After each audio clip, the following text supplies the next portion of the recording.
Be still, my Tar Heel heart.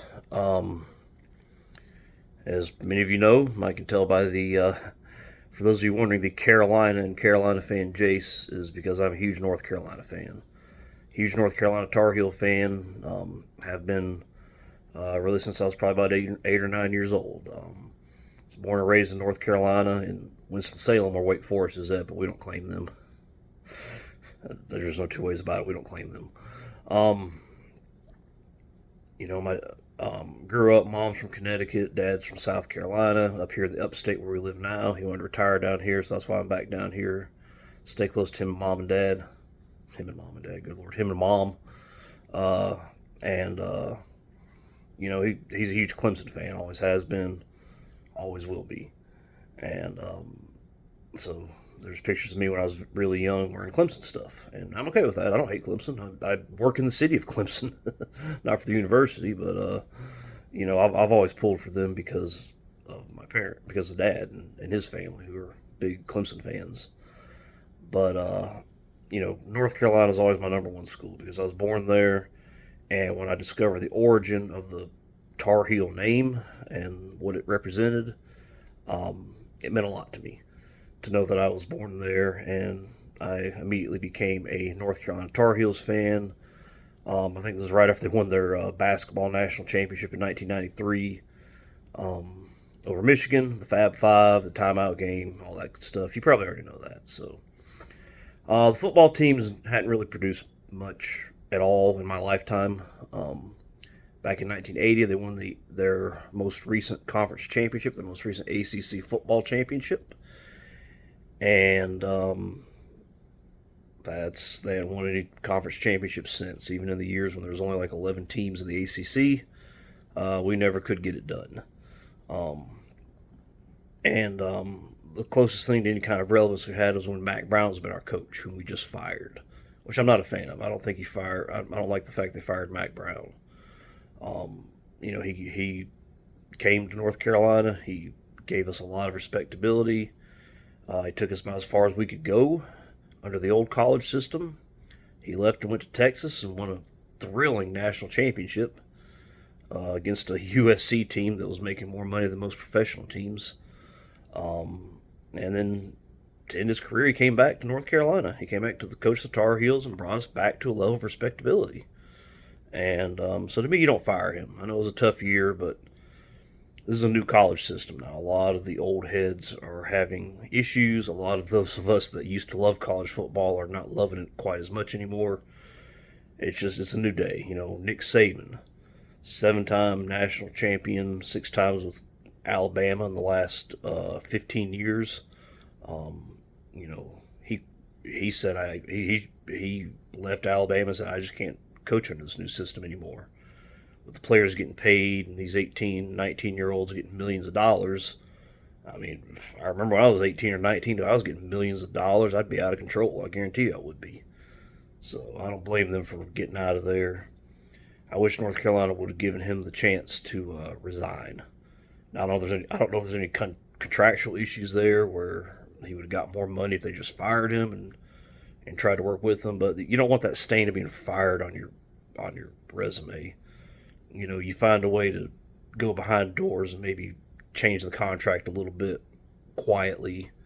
It is North Carolina football, so nobody's paying a ton of attention there. And let him, walk away with dignity and the money. So the question then becomes, who's going to be our next coach? I had no idea. Didn't really even think about it, to be honest with you. I'm like, I don't know who's going to want to coach this team. So you can imagine my surprise when I get a text last night at work from Mom saying that North Carolina has interviewed Bill Belichick. Other than Lombardi and probably George Halas, probably the best football coach ever, in the professional ranks at least. It's kind of hard to compare, the greats of the college game like Bear Bryant to, somebody like Bill Belichick who's coached professional football his whole life. There is no real connection between Bill Belichick and the University of North Carolina. I know he was the defensive coordinator for the New York Giants. Was their defensive coordinator for the 2 Super Bowl wins in the 80s into 1990. when Lawrence Taylor was their linebacker, and Lawrence Taylor went to Chapel Hill. But other than that, it was just kind of hard to believe. Maybe he saw the area and saw how beautiful North Carolina is, and realized how beautiful the Carolinas are, and maybe he just wants to go there. It'd be nice if he went to the Panthers and told their owner, "All right, I'll coach you guys, but you have to stay completely out of the way and do exactly what I tell you on the football front." But I don't blame him for not doing that. I wouldn't want to work for David Tepper under any circumstance, unless he offered me a ton of money because I need it. And I mean, I don't need it, but I could use a couple million. We'll just say that way. We'll just put it that way. That would make a difference in my life. Bill Belichick, not so much. So yeah, I don't blame him for that. So I was pretty surprised, and at first I was skeptical because again I was thinking, this like I would think of as under the old college system, which is very very different than the professionals. Now it's basically the professionals with no salary cap or anything like that. You have to manage people that are making money, and Bill Belichick is great at that. Like I said, he doesn't have any college experience. I think he went to the Naval Academy, and or I don't know. He went to college somewhere, obviously, and when he graduated, he went straight to the pros. He got a job as an assistant on the Baltimore Colts in the mid '70s, back when they're still the Baltimore Colts.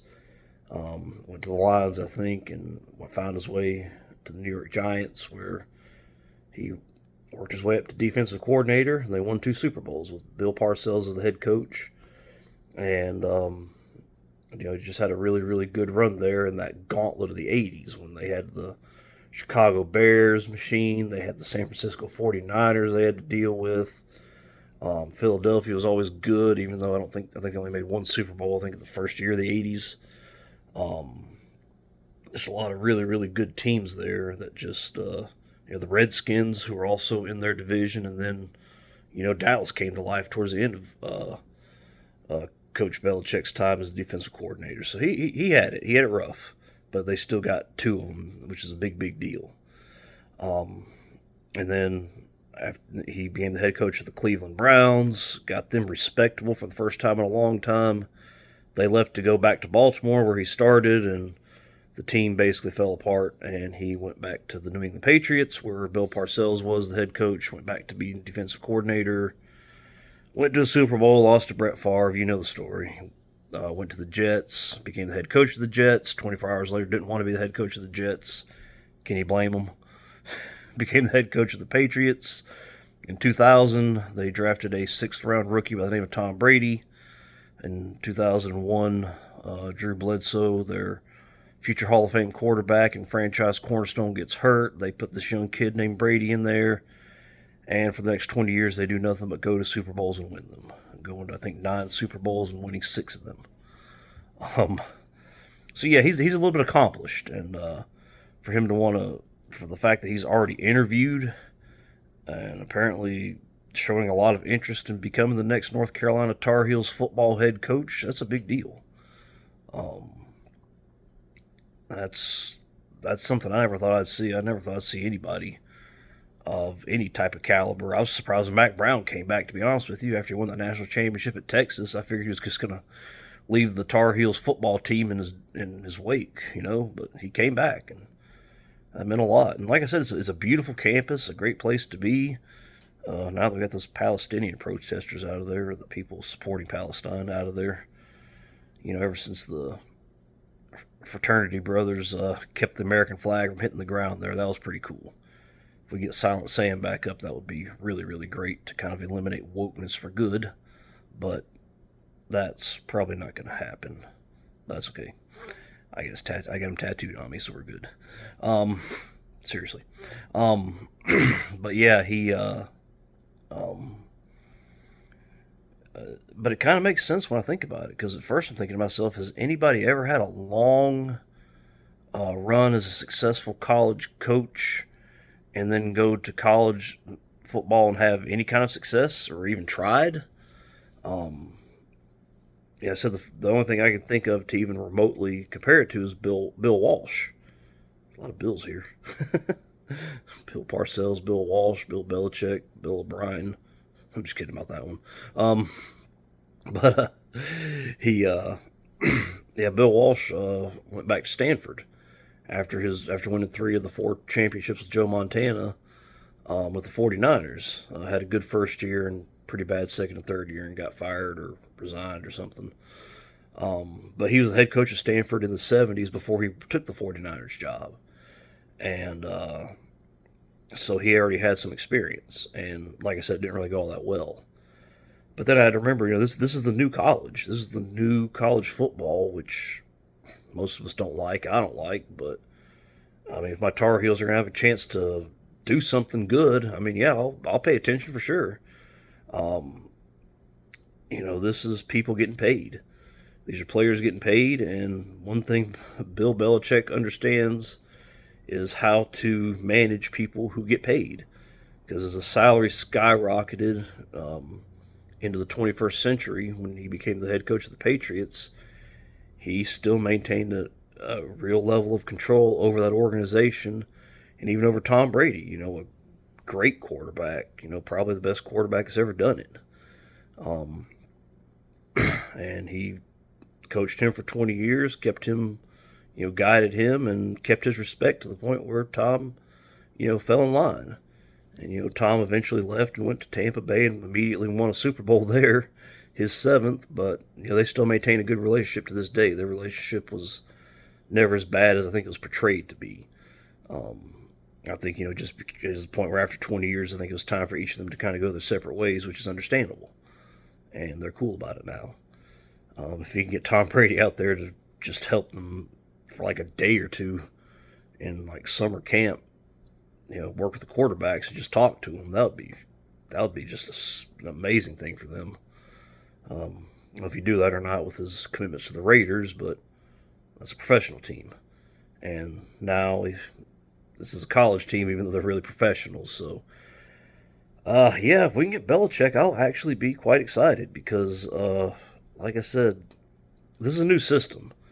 You have to deal with people getting paid, young men getting paid. Um, Nick Saban was very open about it. He said that's a big reason he left Alabama after six championships there from 2009 to 2020 and winning a championship as the head coach at LSU. Um, before he went and tried his hand in the NFL for a little bit with a bad Dolphins team, it didn't work out. He actually coached under Bill Belichick at Cleveland in the early 90s. But even he said, I can't deal with this. I can't deal with these players getting paid, and here I am, a seven-time champion, and they're coming to me saying, what can you do for me? It's like, I'm Nick freaking Saban. What do you think I can do for you? I can teach you how to win. I can teach you how to win on the field and off the field, but you don't understand that at 18 and 19, and when you're making money especially. You don't get that. You don't understand that. And again, you can listen to all the Michael Jordan interviews talking about what Dean Smith did for him in his 3 years at North Carolina in the basketball program. It's not going to sink in until you're older. So if there's anybody that I think that can really command the respect of these kids, I think it'd be Bill Belichick. Because first of all, he has the cachet, he has the resume, he's got all those rings, and all those. I mean, even though a lot of them weren't even born when they won their first one, they saw the last few, and they know that Tom Brady is a legend. He is, the legend of their time. They spent their entire lifetimes watching him win, all but one with Belichick. And so I think there's going to be a lot of respect there. Because, that's the pros, which, even though the college is now the pros too, but, whatever. And I think it'd be interesting to see what he could do, because, like I said, a lot of the traditional college coaches they're kind of getting out. Nick Saban's getting out here in Clemson. Dabo Swinney, he's trying, but he's trying to keep doing it the old way, and I give him a lot of credit for that. He's not giving in.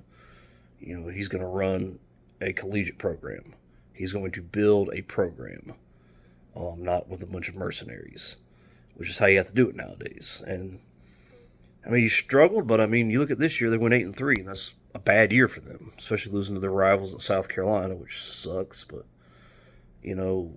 that's a bad year for them. If that's a bad year, I mean, if North Carolina goes 8-3, we're going to be jumping for joy. We're going to be celebrating that like we celebrated when our basketball team wins the championship, the national championship. So it'll be interesting to see if he can, take his professional expertise into this new professional college system and see what he can do. I mean, I'd be interested to see if he was anywhere, to see how he could take his professional expertise into the way the college system's being run now, but especially at my favorite school. Let's do it, man. Hope they get him, and hope to watch this. And who knows, he might flame out, but maybe his 24-year-old girlfriend might wear him out too much, and he won't have the energy to do it, coach like he needs to. But hey, good for him if that's the case. So it'll be interesting to see. But hey, I'm looking forward to it. Like I said, it'll be interesting. As much as I'd love to see college go back to the old days, I'm afraid the old days are not coming back, which I don't like. I wish they would, but it is what it is. So go Heels, get Bill Belichick, and you know what? Let's reinvent this new professional system. It's still new. There's still time to reinvent this wheel, and I think it's time for Bill Belichick to do that and take this Tar Heels football team that's never done anything much in its entire existence. So let's make them something. Let's make them a powerhouse, and the name Bill Belichick will live forever. Thank you guys. I'll talk to you later.